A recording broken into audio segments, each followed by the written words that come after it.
I, Robert Campbell, Merchant of Sydney, do commission you, Captain Frederick Hasselborough, of the brig Perseverance, to certain islands on the coast of New Zealand or elsewhere, for the purpose of procuring oil, sealskins, or other animals or substances, the produce of the seas or islands.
Listen. My fortune.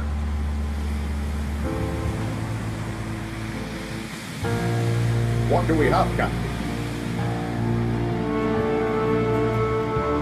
We have land, Mr. Murray.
Hey goblins and ghouls, there are no tricks here. This month's marketplace sale is a real treat. From rugged robots to slashing samurai, modular trap systems, VFX packs, and a photo mode to capture it all, head over to the UE Marketplace and take up to 50% off over 1,000 select products now through October 24th. To shape the themes within the Dark Pictures anthology, Supermassive Games explored 39 horror subgenres and wholly redefined their approach to interactive storytelling. The anthology premiered with Man of Medan, which drops players onto a ghost ship. This year, House of Ashes will have players trapped in an underground Mesopotamian temple. Hear from Pete Samuels, CEO of Supermassive Games, on the studio's evolution, its horrific masterpieces, and their approach to the season finale. Did you miss our latest webinar, Creating AR and VR Projects with Unreal Engine? You can watch it on demand now on the Unreal Engine YouTube channel and learn how to build compelling AR and VR applications using templates. The final installment in the Getting Started with EOS series is all about how to query for Epic friends and their statuses using the friend interface. Wrap up your journey and see the complete introductory series on the Epic Online Services SDK at dev.epicgames.com/news. Real-time tech meets high fashion? It's a perfect fit. FStyleColors uses Unreal Engine to bring photoreal fit tech to customers, delivering a fashion-friendly UI that shows them exactly how luxury garments will look on their own bodies. Discover more about the immersive e-commerce experience on the Unreal Engine feed. And now over to this week's top karma earners. Many thanks to Clockwork Ocean, Devin Sherry, T. Sumisaki, J-Man Coder, Jotty, Mad Turtle GGNN, Expose, Prexy, Chure, and Kahel18. Get whisked away to the desert in Jan Trebek's short film Deserted. They combine the power of procedural generation with Unreal Engine 5 to quickly iterate on this dazzling environment. Pop over to the forums to give the full film a watch and learn more about their process. Next up, we're highlighting Timbre, the winner of the Conductor modifier from the 2021 Epic Mega Jam.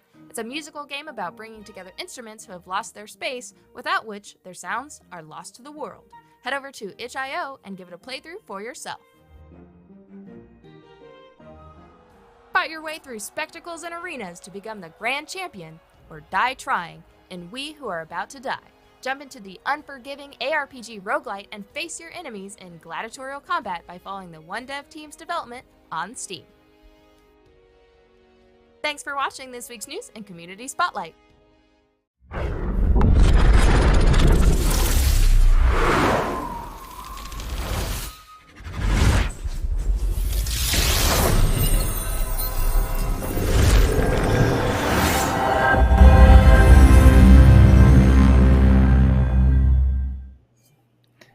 Hi, and welcome to Inside Unreal, a weekly show where we learn, explore, and celebrate everything Unreal. I'm your host, Amanda Shade, and I'm really thrilled about our guest today. We have Lauren Barnes, lead programmer, and Louise Rasmussen, senior tools programmer and UX designer.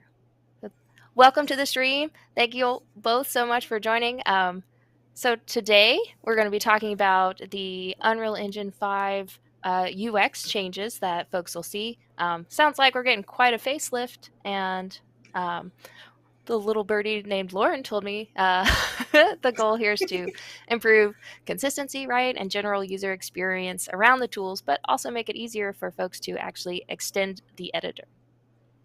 Yeah.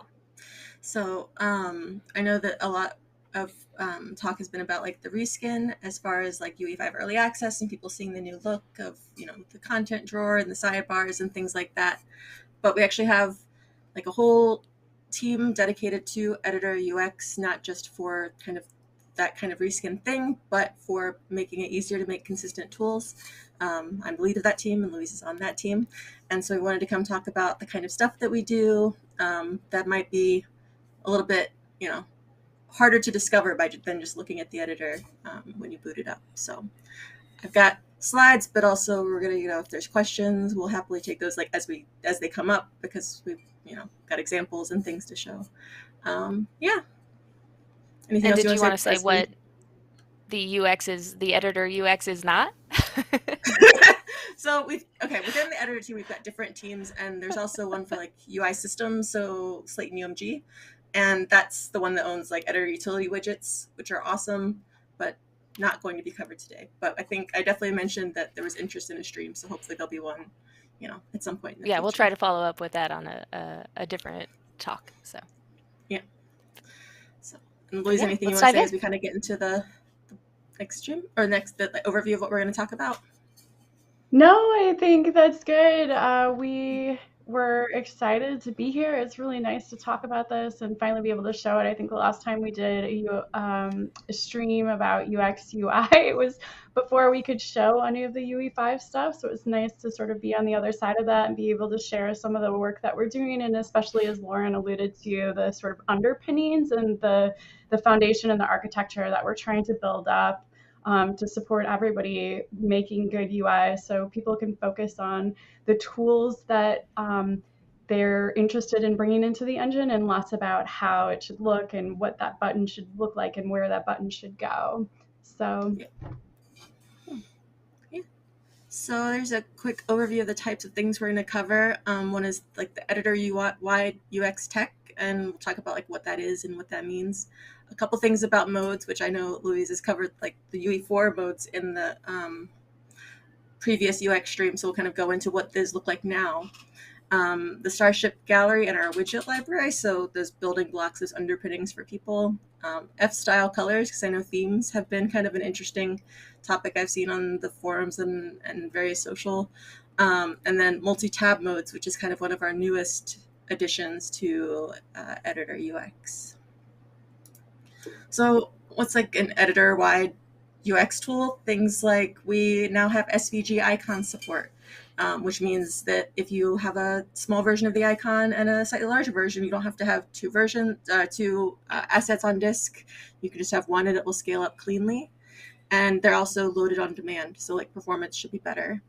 And then S-rounded box brush, which I definitely want actually Louise to talk about because, so I'll pause right here.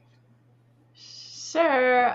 You know, we were noticing both internal to our engine and externally, everybody was creating these PNGs to basically just make backgrounds for buttons and different elements in the UI, borders, backgrounds. So we just made this fundamental piece so people can create these rounded box brushes without having to bring in those PNGs and cluttering up your texture atlas and using all that texture memory. So now there's a ton of options. You can actually, just recently we added the ability to be able to independently control the radius of each of the corners. So I don't know that there's much more to say other than this now exists and you don't have to create all those excessive PNGs to make your background a simple, plain, clean, modern background. Yeah, and I've got some examples in here of rounded box brushes because the other cool thing about them is they support like a box within a box, so you can do rounded borders also very easily without having to, again, go make individual art for different sizes of those backgrounds. U-Tool menu and menu builder and toolbar builder, which is like our older menu and toolbar system. We basically want to make it so that if you are making a tool and you need menu items, whether it's a context menu or like a drop-down menu, that you don't have to go individually make the widgets of like, okay, I need an icon and text and a checkbox. You just say, okay, here's my UI commands, here's the type of commands they are, and that all gets created for them. And then on our end, we can handle like a consistent style for that. You know, I think we did some pretty big reorganization to that for early access in terms of how do we fit more information into a menu but still have it be clear. And again, that doesn't impact those teams. They just still have their UI commands and we get to handle what that looks like across the editor. The details panel is another pretty big one, and details customization. So, you know, when you have a asset dropdown or a color picker embedded in the details panel, those are all details customizations that let you more specifically outline how you want your widgets to look. I'm going to show it with an example because it'll probably be easier to explain. And then for this, another thing that we did for recently was the notification system and status bar. So rather than have a bunch of individual windows, toasts, those little things that go in the corner, they're called toast because they pop up like toast out of a toaster. Rather than have a bunch of those cluttering up the bottom right corner of your monitor, we now condense them and like show averaged progress bar. And then if you click on that, you can get more information about your shaders compiling or anything else that might be happening in the background, rather than having all that cluttered on your monitor. I just want to add really quick too. I mean, that's something that we tried to do holistically across the editor, and this is like such a great example of the notification in the status bar. We tried to find sort of like logical areas where we could group similar functionality. So now the status bar, everything in the bottom right corner is supporting the status of systems that Unreal relies on. So your source control information is down there, your build information if you use live code, all of the notifications. So it's sort of the central place for all these things that showed up in different places in the UI. There's just this one consistent place to go to now to focus on that. So there's just sort of scaling that out a little bit. That's what we're trying to do across the editor, is create these spaces and make it easy for the engineers to, or anyone building, to get their tool into the correct space. Yeah. And kind of related to that is actually modes. So this is the UE4 modes. And back in UE4, when you wanted to create a mode, it was basically like a blank Word document or blank notepad. Like, there was no guidance on what should go where. And so you end up with a lot of variation, right? We have a sidebar of categories with items. We have big buttons and a toolbar above properties. We have, like, there's just a huge amount of variation, because when there's no kind of guidance and people are having to create this from scratch, and maybe there's pressure, time constraints on how they can create their tool and get it out for people to use. We get it to working, and but there's not a whole lot of consistency across these UIs. So if you're somebody who's maybe used to mesh painting, and then you go to foliage mode, or you go to mesh modeling, like, you can't map where you expect things to be, because your properties might be at the top, or your actions might be at the top or on the side, or like the whole panel. So you had to relearn a new panel every time you switched modes. You totally had to relearn. And ironically, many of these were doing very similar things, but it was just really hard to see that. Yeah, and you got, paint and things like that. Another thing that I noticed when I was doing these screenshots, or pulling these screenshots in from other presentations, was like, as we added more modes, we were going to start running out of room soon unless we came up with a way to fit more in here. So that kind of also informed future decisions for moving this top toolbar to where we had more space.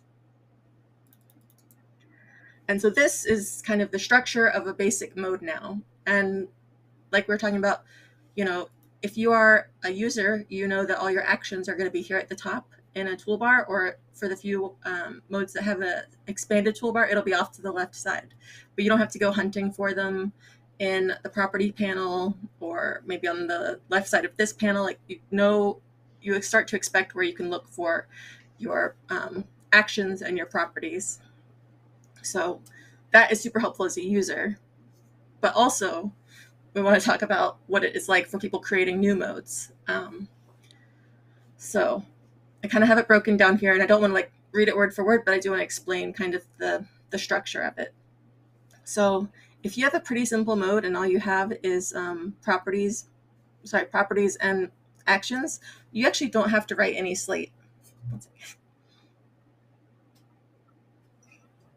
Which, like Louise says, means you can focus on those tools and getting them into the hands of people to use them and try them out and iterate on them or build content with them, all of that. So this palette is generated just based on your list of UI commands. And then this panel here is, we call it get inline content, like in the code, if you want to look at this and see how the modes are structured. By default, this is a details panel that has mode details, which in this case is here, this color view mode under visualization, and then the tool properties. So that's, I have paint selected here, and you have the brush properties here. So you might have to do a little bit of customization. I think here in Mesh Paint, the example is being able to swap these colors. Like that's not a standard details panel thing, but you have so much less to do. You're not manually saying, okay, I need to put the select button on screen, now the paint button on screen, now the swap button. You're just like, here's the actions my tool can do, and we handle what that should look like. That's great. The icons still have to be provided, but yeah. you provide some icons, hopefully some nice SVG icons. And otherwise, the rest, the palette that you see here, or multiple palettes, and then the details panel, that's already provided for you, and that's taken care of. Yeah, and like fracture and modeling mode, where this is a separate like tab that's floating off to the left, they don't have to, like, they just say, okay, I want a vertical, like, free-floating palette, and they don't have to, again, say, okay, well, these will be oriented vertically instead of horizontally now. It's still the same list, so people can try out the different layouts that we have support for at, like, the editor UX level. Yeah. We're going to talk more about modes, like, later on, like I mentioned, but the Starship Gallery is something that I think, like Slate Viewer has existed before, but Starship Gallery is how we really want to show people like the types of widgets available. But I definitely, Luz, you want to take it away and talk about this? Yeah, this is something, you know, Lauren and I were talking earlier. We are on the verge of going back and refreshing because as we've gone through UE5, naturally, there's been some evolution. So we're going to be doing a little bit of a refresh on this. So it is a little outdated, but we built this up just to, you know, really highlight the widgets and the look and feel that we're trying, this really clean, modern look and feel that we're promoting for UE5, and to also simplify it. You know, the old Slate Viewer that we had was sort of everything in the kitchen sink. And so now this is going to be a streamlined selection of widgets that we have very intentionally designed and chosen as key widgets. This also, we're hoping to expand this to not only demonstrate the widgets that are available, but also the code and the best way to recreate these widgets or use these widgets. So keep a lookout for that. Lauren, was there anything else that I missed on this topic? Well, I did also want to mention, like, say it says primary button here and simple button. So we're going to talk about like, what that means in a little bit. But that also, you know, a lot of times when people say, oh, I want to learn how to make this button, we say, hey, go open Widget Reflector and like find something in the UI and dig into the code, which might still work for really complex things. But we want this to be like, if you're doing something that's pretty straightforward UI-wise, you can come in here, see the name of the, you know, widget to look at, eventually see code that you can dig into. But also, I'm going to actually bring Starship Gallery over here. So this is the live version of it running, and it's actually also interactive, right? So you can uncheck a box and see what it looks like when they're not interactive. You can see what it looks like to hover over a button and click on it, or what it looks like to switch things in a segmented control. So it really is meant to be like a starter reference for people.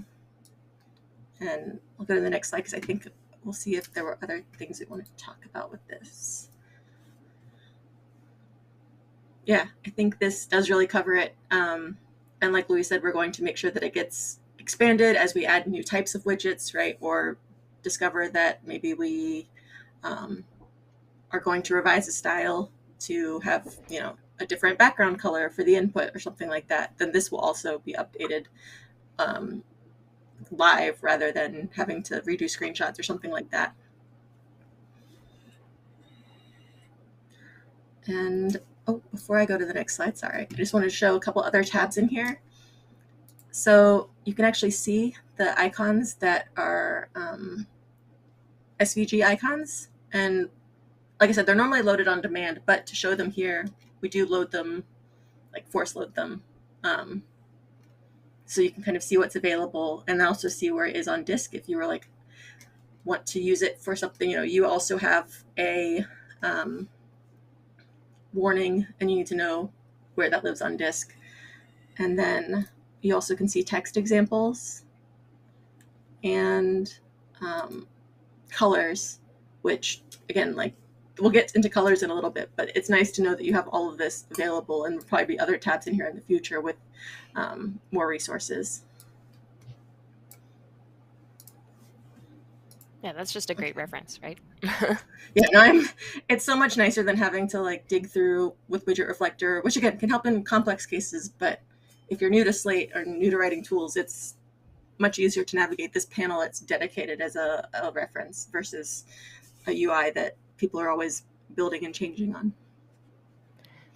Is that reference only for Unreal Engine native icons, or can folks actually upload and add additional icons to their library, or would that be referenced elsewhere?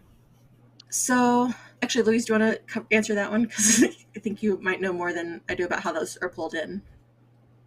Yeah, specifically, like if you wanted to just look at an icon library, you could edit the Slate viewer and pull in those icons. Right now, it's pointing to some specific directories.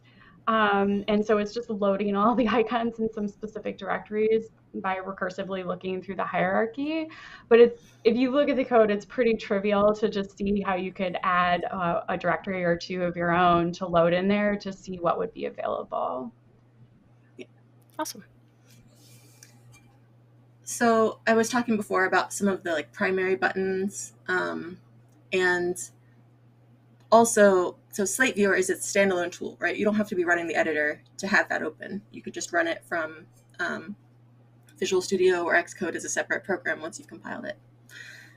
So we've got lots of things that go in the editor, but also might be in these other external tools, profiling tools, things like that. So we want to keep as many widgets as we can in this developer tool widgets library, because that means that we can use them anywhere, like not just the editor, can be used in any tool, so we have a really consistent look and feel.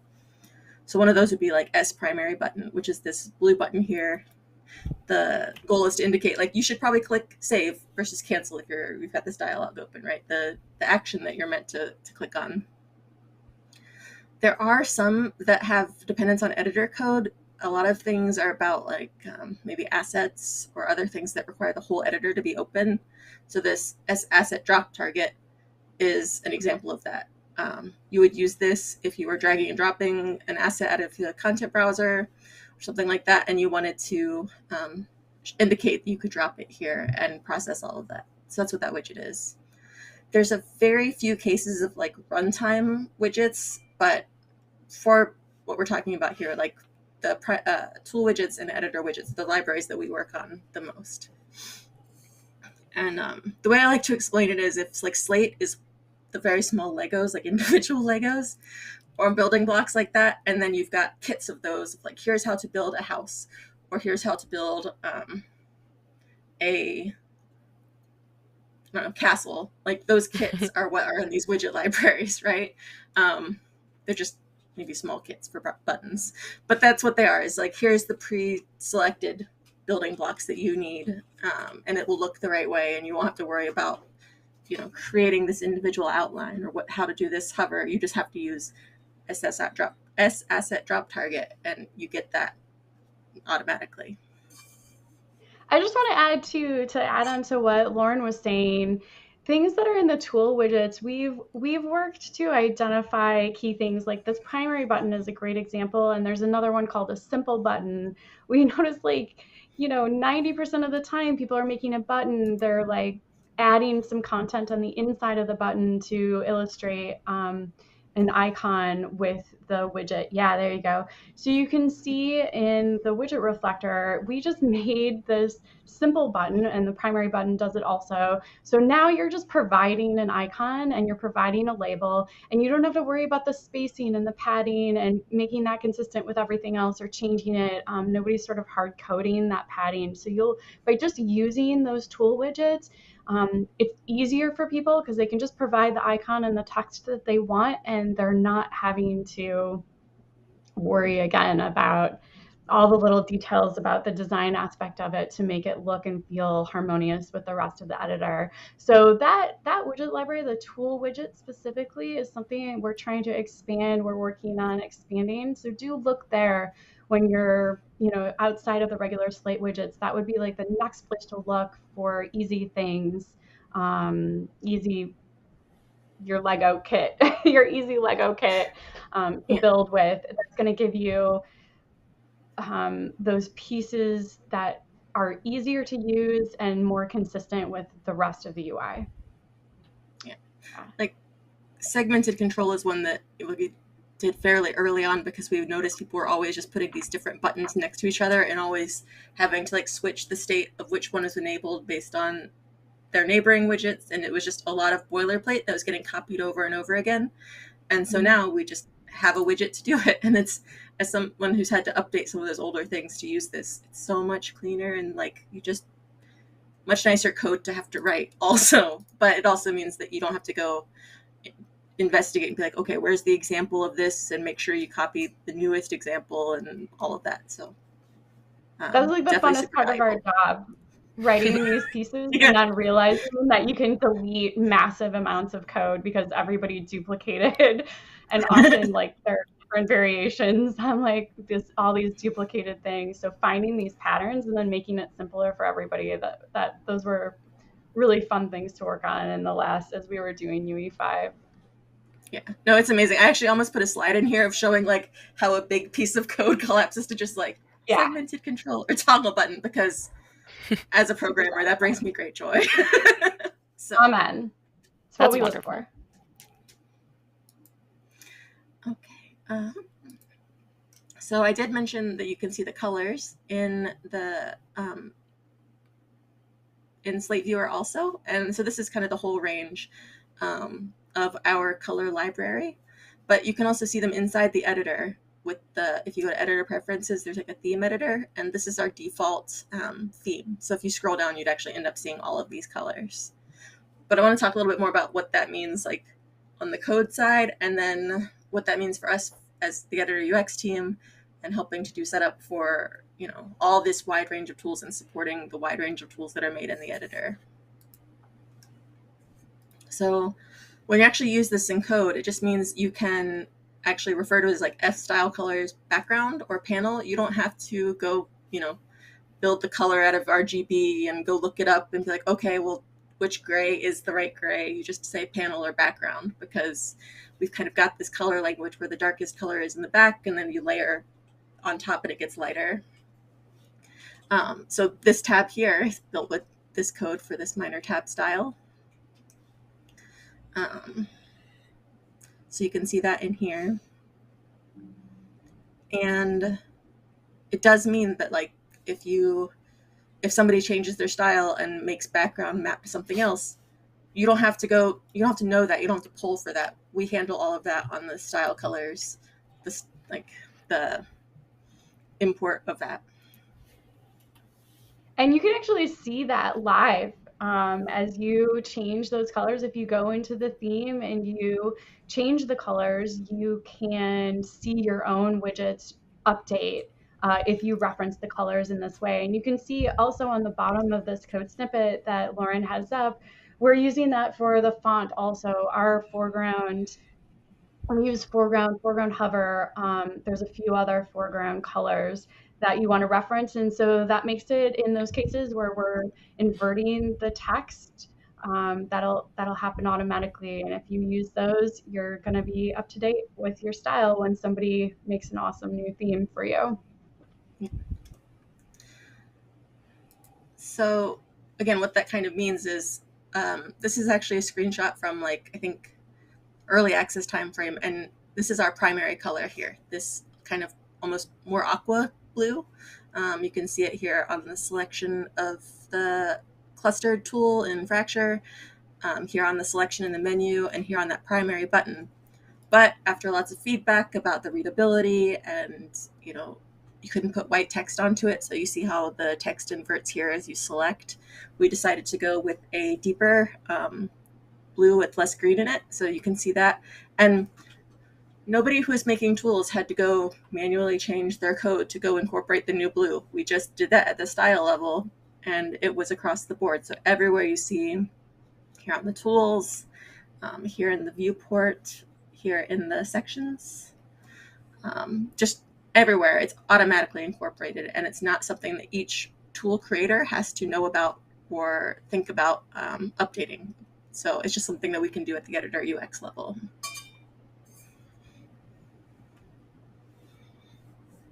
And actually, while this is up, I'll talk about some of the, actually, Louise, do you want to talk about sections? Sure. This was a collaboration between like the design and some of the other programmers, and then also some of the feedback that we've been getting from a lot of game programmers, game designers. It was as we've grown the abilities of our actors, the list of properties has completely exploded, and searching through that list has become quite cumbersome for a lot of people. So you can search for any of the properties that you want, but the designers had a couple ideas, and this is the one that ultimately got implemented, and it's been really successful so far. Basically, we're grouping now properties logically, so that you can quickly find the properties that you're looking for. Ultimately, we're looking to make this customizable also. So eventually the users will be able to make their own section of their favorite properties. That's going to supersede the favorite system that we have going on now, which is turned on and off by the little star, if you can see next to the search in that details area. I think that covers the sections for now. Yeah, I think it does. I also want to say, like you mentioned searching, but if you don't necessarily know if you're super new to Unreal or new to that actor type and you don't know what to search for, then having like, okay, well, I know it's about physics, and being able to click on that, and I'll pull up the editor a little bit while it kind of dig in and show a little bit more of that live. But like, even that can help you start exploring what's available to you rather than having to like search for it constantly. They're more logically grouped also, in addition to those categories that we already had. Sorry, go ahead, flip forward. No, it's okay. I just was like, I clicked the back button. I'm like, anyway, we're good. And so aside from the easy updates, it also means you have a very consistent color language. So there were a lot of places where, in general, we know that yellow is a warning color and red is an error color, but different tools were using different yellows and reds for their warnings and errors. But now we've got this very similar language. So if you see this color, you're aware that it's a warning yellow and not some other, highlight yellow or something like that. And the same for this red and an error message.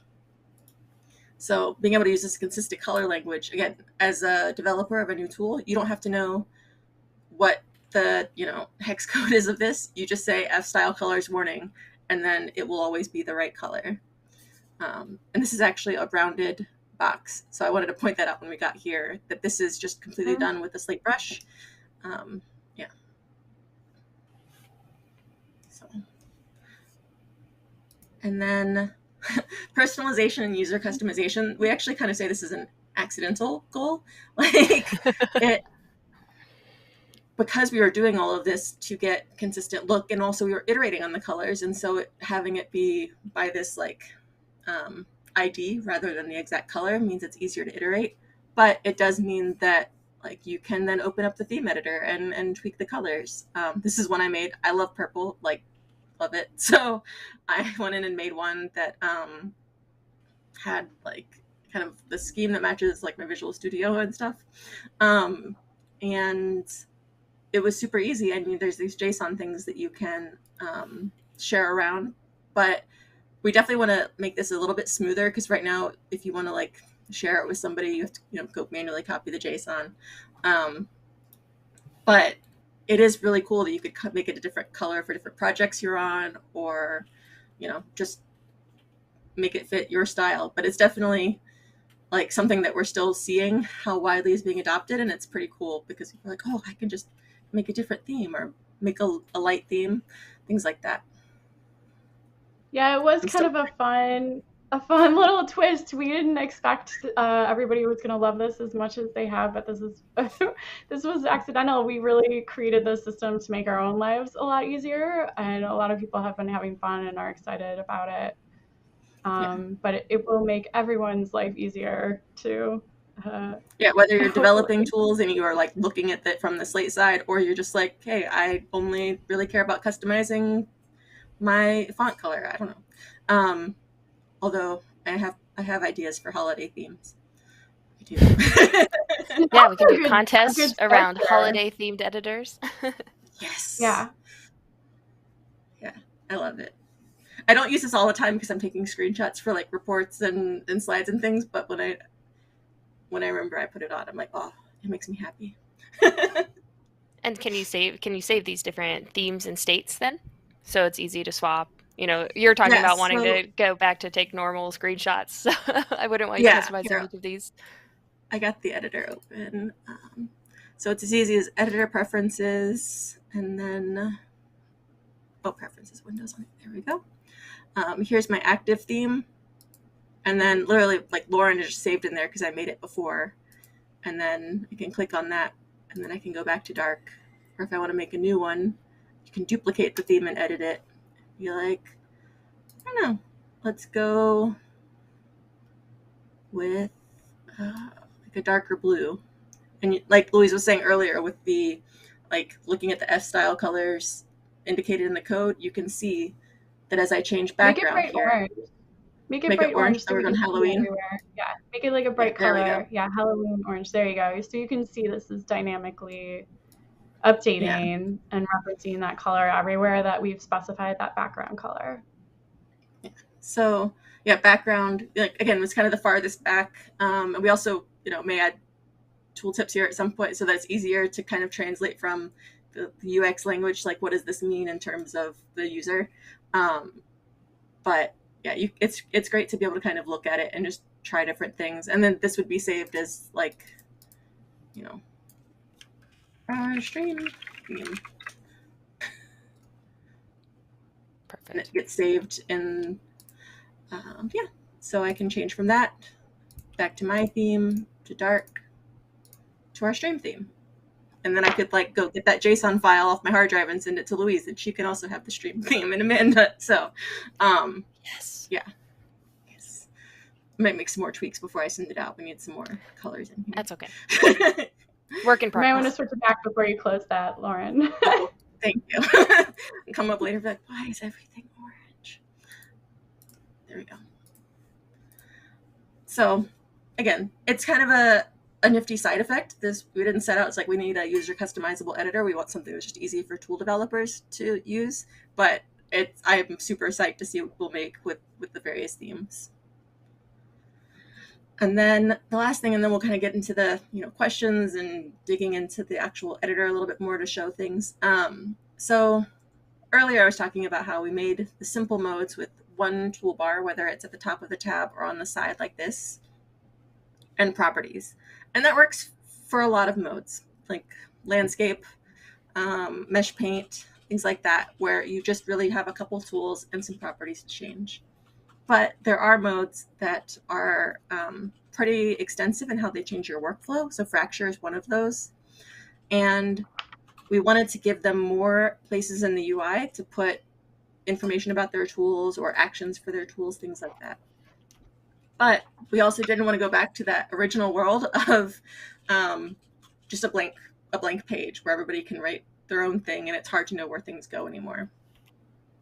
So multi-tab modes is a system that we wrote that basically defines areas in the UI where mode tabs can go. So Fracture, level statistics, and then the Fracture hierarchy here. And then the mode itself doesn't have to know about the level editor. It doesn't have to say, hey, put this, put Fracture hierarchy next to the outliner. And the level editor doesn't have to know about Fracture. It doesn't have to say, hey, Fracture, give me your tab to put here. So it's very flexible if you are the person creating the mode or the person working on the asset editor. We're the ones who kind of set up that handshake between the two. So right now we've kind of got these we've got 5 spots defined, the left side toolbar here, this property panel, which we're kind of still keeping as the property panel. So, hey, if I have properties and I want to know where they are in the UI, like top left is the best place to look. Because the outliner is here in the top right in the level editor, any modes that have kind of hierarchies or structures of how things are set up and have UI about that, we'll generally put it in that top right alongside it. And then here we have level statistics in the spot right below the properties, but like we're kind of the top left for properties and the top right for hierarchies are the two that are more set in stone. And then the other two are more flexible because, again, modes will have different needs. So I'm going to show like what that looks like on the code side, but fracture, and then there's a couple other modes that are using this, but like just the ability to kind of mean that you don't have to constantly be trying to fit all of this into this top panel has been, I think, a big help for workflow. So modes have really expanded in, sorry to interrupt if you're ready to move on, but modes have really expanded and the engine as a whole has expanded in its capabilities. It really exploded. We've got so many new exciting tools going in. And so modes is one of those places that is a logical entryway for a new sort of niche of tools or set of tools. And just a plug for Fracture, they're really fun and easy to use if you haven't played around in there. But the system that we had before was a great system, but it was so flexible in some ways and so limited in another. So again, just to sort of highlight, the goals of our team is to support all of these other tools and give clear places for them to go. Yeah, just wanted to sort of add that bit. So there's a bunch of new, as Lauren was alluding to, this is a great entryway for new types of tools to be entered instead of having a new asset editor, specifically if you want to do it within the level editor. It's going to be a great place to go to add a new suite of tools. So we've spent a lot of time and effort to focus on how to support these new teams coming in. The other one, there's also some experimental modes, but geometry, and we've expanded some of the other modes that are available there. And I want to just touch on one more thing that Lauren brought up earlier, which is now your modes is sort of a top tier citizen in that your mode switcher is now all the way on the top toolbar, so it's much more discoverable, and you're not going to run out of space. There's that switcher, if you can see that fracture mode where the arrow is, the cursor is pointing. Yeah. So go ahead, Lauren. No, I was just saying related to that, because like we're trying to move the options and the actions to like what they affect, right? So when you're in a mode, it's not just changing this UI panel, even if it's not fracture, even if it's just mesh paint. It's not only changing this UI panel, it's changing how you interact with the viewport. It's changing your keyboard shortcuts. And so having it be at this like level editor toolbar, your asset editor level, kind of helps you internalize that that's going to change this whole asset editor's behavior, possibly. And again, that's kind of why modes are nice, because you do get, you're working within an existing asset editor, so you're just kind of layering on another set of behavior rather than having to, create a whole new asset, things like that.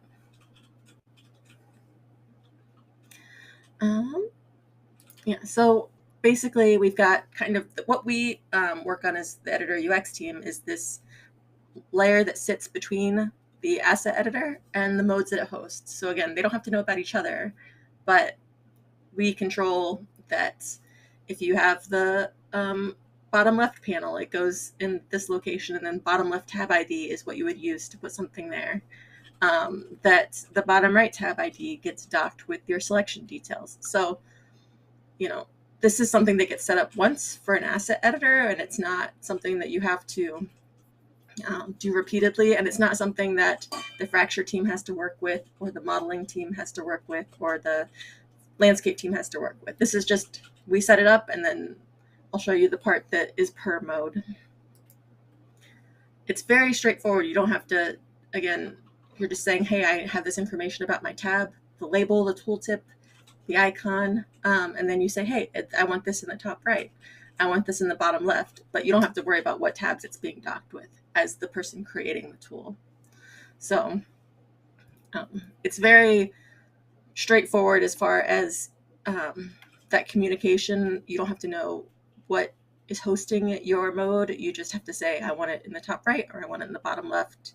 And then what that means is translated by the mode UI layer. So again, hopefully making things very easy for people creating modes and tools without having to get into like actually impacting the level editor, because, you know, especially with plugins and things, you don't always have access to that. So yeah.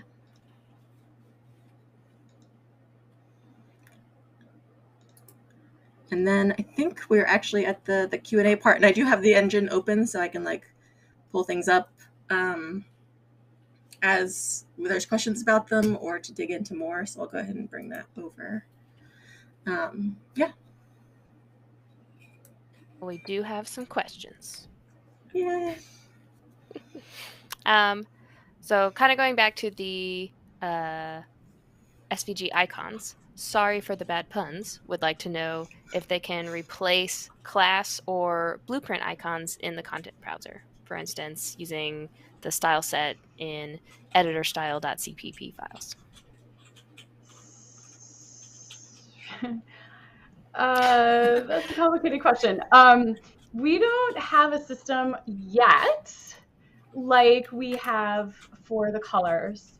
So the icons per se aren't themable in that way. That being said, if you're really a devotee, you could just go in and replace that icon. You know, those are all located in the same place on disk, and you could replace it if you were so inclined to do so.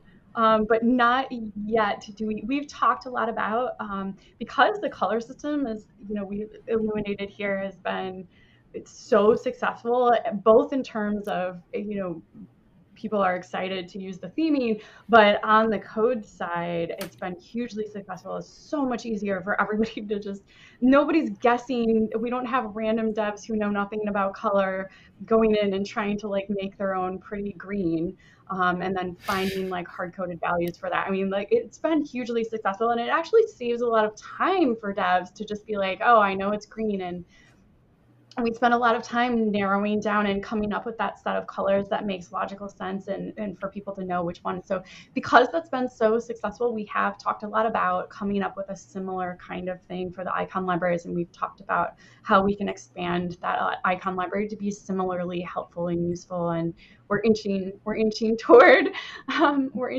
that. So in the future, it's possible that that'll be a little easier to do, and you can reference that. Anybody who's familiar with writing these kinds of things knows that we use styles. We have style sets, which we didn't talk too much about here. There's not a ton that's changed. A little bit has changed in style sets in that they're inherited now, whereas they weren't before.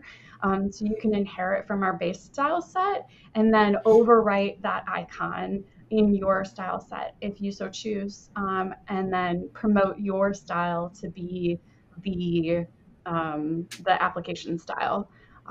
So that's one way that would be the most logical way to do it currently. Okay, and they jumped in chat and they wanted to clarify they meant when creating custom icons for classes in your own project. So does that change your answer at all?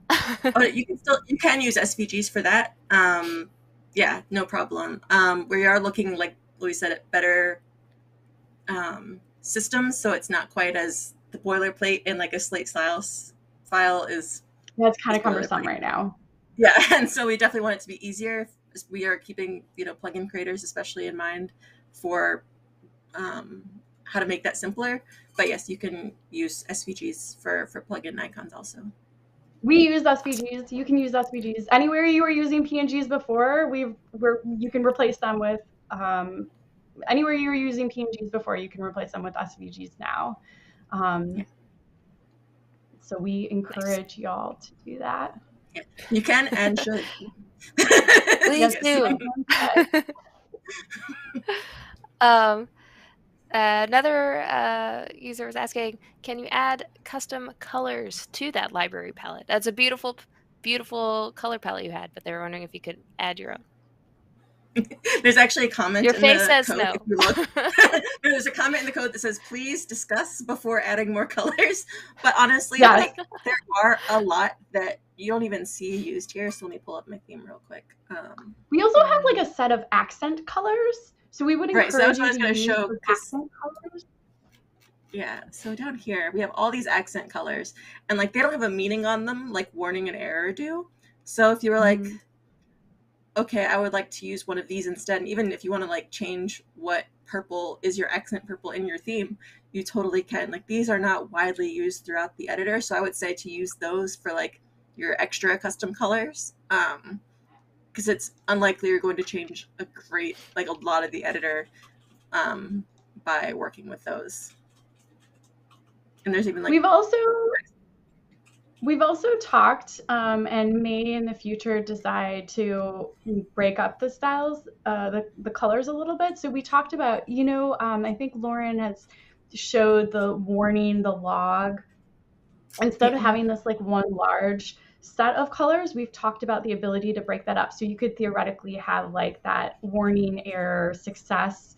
That could be like status colors or something. And so we've, maybe in the future, but right now, if you want something, we would encourage you to use the accent colors and encourage you to use the palette. I mean, we've made the whole editor styled with this palette, so we feel pretty confident it's a good set. But if you really need something else, you're probably just going to want to hard code it to the color that you want. Yeah.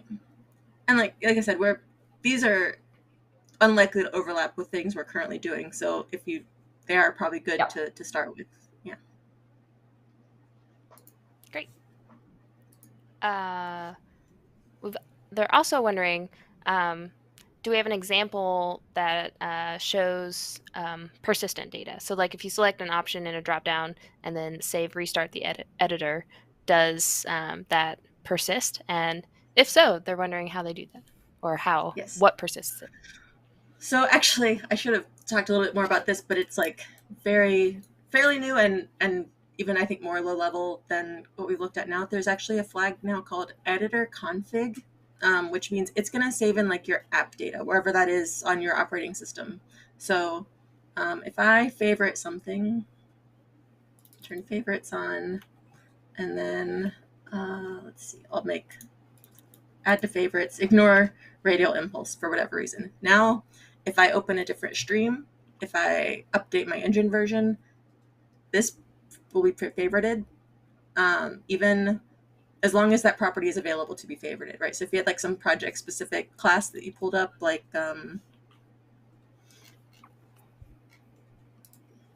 was trying to think if there was something specific on like this barrel. Like say that you had something favorited on this barrel and then you didn't have this barrel in another project, then like that wouldn't transfer. But everything we can transfer, we will. And we want to roll that out to more things. I think also the details panel, like show only modified, show all advanced, these are also mapped with editor config. So again, if you do this, like you say, okay, I really always want to see the advanced details. I'm always in the nitty gritty details of this mesh. That will also persist across streams and across engine versions. And we're just going to slowly roll that out to more things like, I want to set the folder color or have the view settings to the content browser. It's just going to be one of those like iterative things you'll probably see in future. Like each version will probably have a couple, hey, we marked these things up as editor config and they persist now. But that would be what you would want to look at in the code is editor config, all one word in the metadata. Cool. Perfect. Let's see. Does it or do we anticipate the UI supporting like transparency or emission or things like that? We do support transparency. Yeah. Already does. There's stuff that you can can't really show transparent. you. Yeah, you can definitely make transparent things. You can use blur. There's stuff that's in the works that I can't show right now, but it does use both transparency and blur, and it's very cool looking. So I'm sorry, I'm talking about things I can't show yet, but it does exist.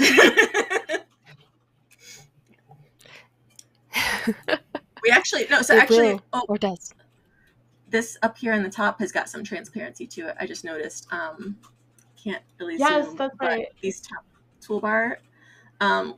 This is actually another thing that's gone through some iteration. This is a bit more solid before, but in the whole interest of keeping as much view in the viewport as possible, we went back to this transparent look. So yeah, supports transparency. This has got all the fancy rounding on it also. So yeah, just these are the types of things that I would dig in with Widget Reflector right now, though, because we don't have lots of examples. That's fancy, though. Yeah. Lots of good work. Let's see. Red House Games is asking, will the multi-tab mode setup be implemented by editors other than the level editor, or can they set them up in their own asset editors?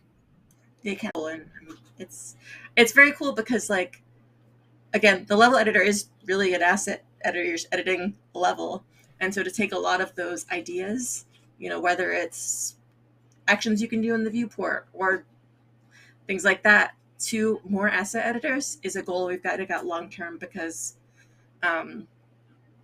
sometimes a tool will develop something really amazing and it actually works well across the board, and so we want to make it something that's shareable.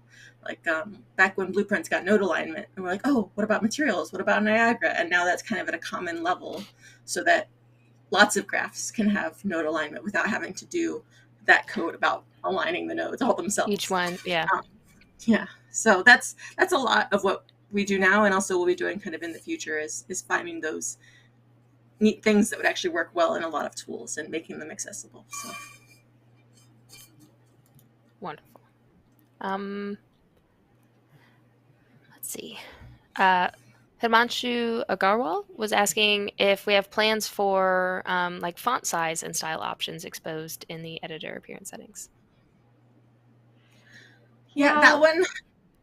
Oh, go ahead, Louise. No, it's one of those things we've talked about a little bit, and this is actually slightly bigger fonts than in early access, because we did look at that feedback, and like that was an overwhelming piece of feedback, and we do read that stuff, like, and we really do try to incorporate it because people have lots of different workflows.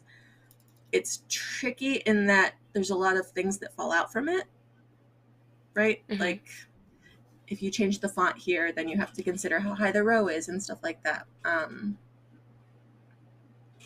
Sorry, Louise, I totally just jumped in because I was just thinking about like the feedback and stuff. No, there's sizing and padding. I mean, we have talked about that, and in a lot of cases, it'll just sort of naturally flow out and work, and there's a lot of cases where it doesn't. So as Lauren was alluding to, it's a little bit more gnarly to change than just the color. But we have talked about, just like with icons, with the colors, we talked about in the future being able to have the font be as easy to change. For now, we've tried to funnel people into using, I think we have like 3 or 4 main fonts that we're trying to reference everywhere. But again, that's just set in the style, like with the icons and how you would have done it traditionally. So you, again, can overwrite that in the style, either in your own style, or if you're really savvy and just want to edit our regular editor style, and you can do that. You can overwrite it, but there might be some fallout at this point. It's not something that we've explicitly built in to support yet. Yeah, that is one of the tricky things. Also, I do want to show one thing I could see us doing sooner, rather than like, because we could see those different cases. Oh. If you notice in the content drawer and content browser now, your thumbnail size, you've got 5 options. Mm-hmm. And I think we've even talked about like maybe one more, because like kind of medium to large is a big jump. But anyway, like you've got a fixed number of options, and you can I think you can hold control and roll your mouse, and it'll cycle through them. Yeah. But I could see doing something like this for fonts, where like you might have kind of the default font, which is what we have now, and then like 1 or 2 sizes of like compact. But it's just because of the wide range of, like Louise is talking about, the things that would not adjust smoothly. I think that might be more feasible. I'm not saying like it's going to happen in the super near future or anything, but I think that's more feasible than just like a plain slider that lets you set any scale. The other thing about font to take into consideration that we've spent so much time thinking about, we have a whole team at Epic that does localization. And so fonts, the sort of additional layer that's on the background, there's, the accessibility side of it, but also localization, which means everything that we put as text in our interface can get translated to, I don't know how many languages we have, but it's quite a few at this point. And so you have to also compensate for the size of words and characters and individual fonts in many other languages, not just not just English and French or Germanic languages, or Latin languages. It's a huge range. It's a really gnarly problem that we are focused on, because at this point, the engine's used globally. Yeah. And yeah, things like, when you abbreviate, what does that mean? Can you actually do that? So there's definitely a lot, like when it gets to text, that's one that we definitely know about. And we have, like I said, increased the defaults a little bit. But as far as like making it as flexible as the colors, that would be, I think, pretty intensive if we were to do that. So great, lots of considerations which certainly impact designs and all this. Totally understand. They're wondering, I think you already mentioned this, but they're asking if you can set different color folders in the content browser, and I believe you already did that today, right? So yeah, so you can set them. There's actually more even kind of we want to do here, so I'll make it hot pink so we know which folder. So buildings is now hot pink. This is another thing that we want to kind of have persist across, in your user data, but we've also talked about like maybe we, right here where you set color, if you've already used one, it'll show up here, but like maybe we put all the accent colors in here so that we kind of have a default library you can start with. Things like that, just more in that area. But the set color has been there for a while. Now we're just kind of looking at what we could do to make it an even better process. Let's see. They're wondering, can you, I think we've kind of touched on this, but like, can you change the buttons, for instance, like the green, could you change the play button in the editor to green so that it just pops out and looks like a standard play button? Those are the kinds of things. Oh, like this button here? That does happen. That already happens. But could it always be green? Yeah. Like the play button? Yeah. It is green. It is always green. You can't necessarily go in and be like, the play button should now be randomly blue. But what you could do is that play button is referencing our accent green. So if you feel really compelled to, if you really hate green and you want all your green things to be orange, or you want theoretically to be like go in there and change our accent green.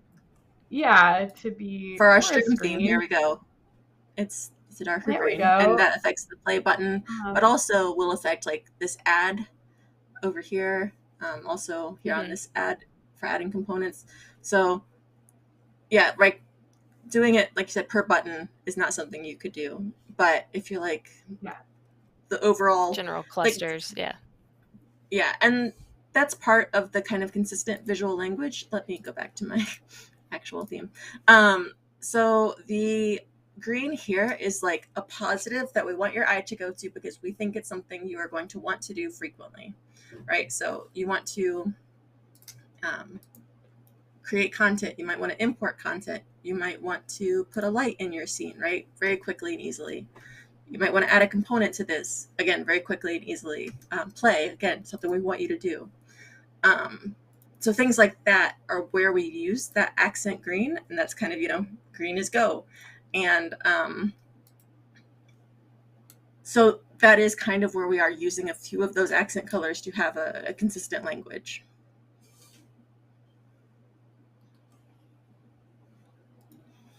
Perfect. We are adding more color back in because I know. Good questions. They're great questions. I know. I'm very excited because I was like, I didn't know if we're going to get very many, but this is great. But the one thing I did notice is like we kind of went to that clean slate of like monochrome from UE4 originally.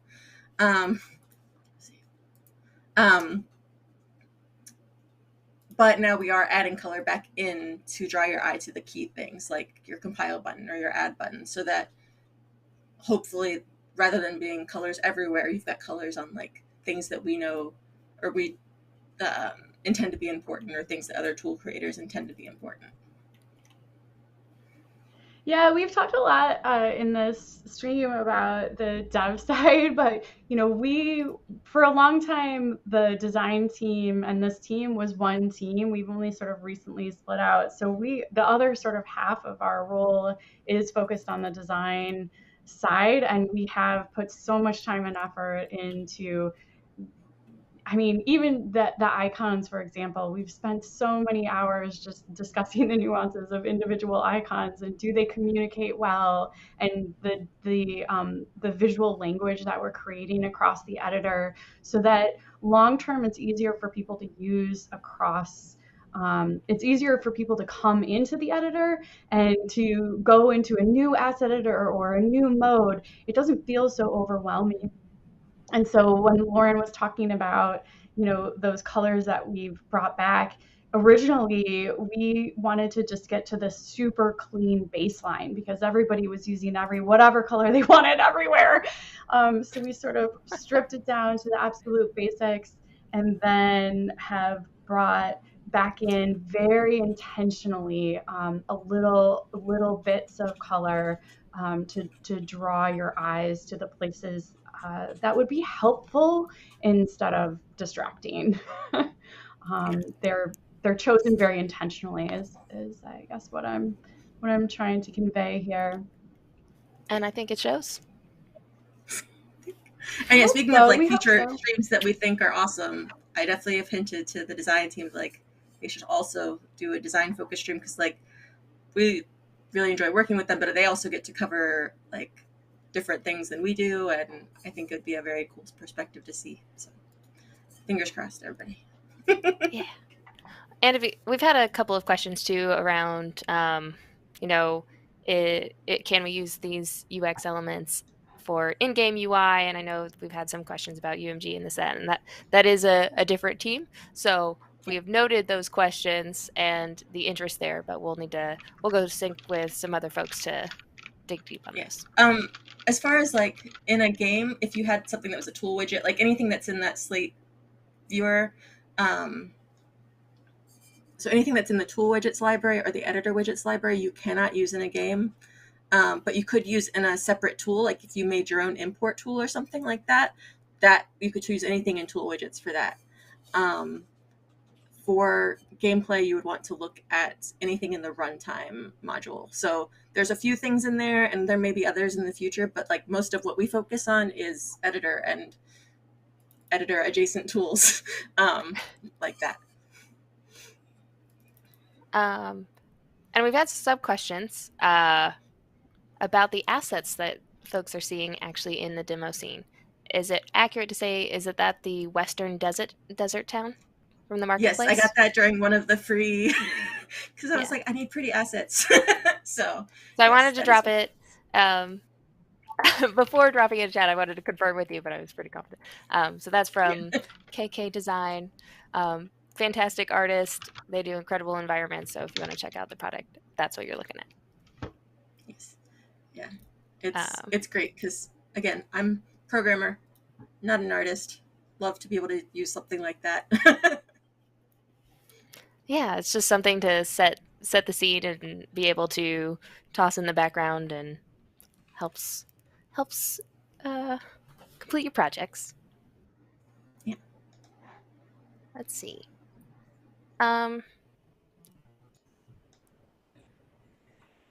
Let's see. I think that'd be a design question. Unless you all have anything in particular you want to leave them with. I feel like that's the bulk of the questions we have today.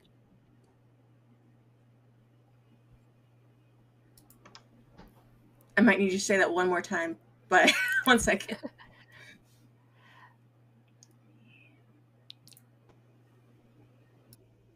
1 second.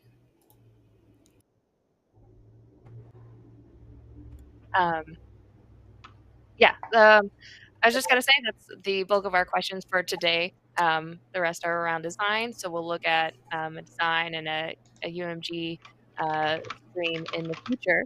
So, is there Okay, any that is awesome. And like, if anybody has something, any last items you'd I like was to gonna say, share if with? anybody has something that they come up with, or like they have, yeah, to post on the forums here, or like in the feedback thread, because like we keep an eye out, and there'll be, sometimes you don't know the question until you're digging in, looking at the code, and you're like, what does this thing do? So definitely reach out on either the post about the stream, or in just the editor feedback, and take a look. And it was super great to be able to share this with everybody. So, well, we are absolutely thrilled to see all the work you're doing. It is amazing. The new UI is awesome, and really, really excited for all the work that you've been doing. And thank you so much for coming in today and talking about it and joining us. Thank you to the community for joining us today. You had lots of really rad questions. And next week, we're coming in with a special guest, Dr. Chris Alexander, to talk about games or real-time tech in industries beyond games and all that. So I hope you'll join us. Check it out on the forums. And yeah, follow us on all the social places. Insert social media place /Unreal Engine, and you'll usually find us, or at Unreal Engine. And yeah, keep an eye on thank you all so the much for things having us. Unreal. And we'll see y'all next week. Thank you both so much for joining today. Thank you. Bye. See ya.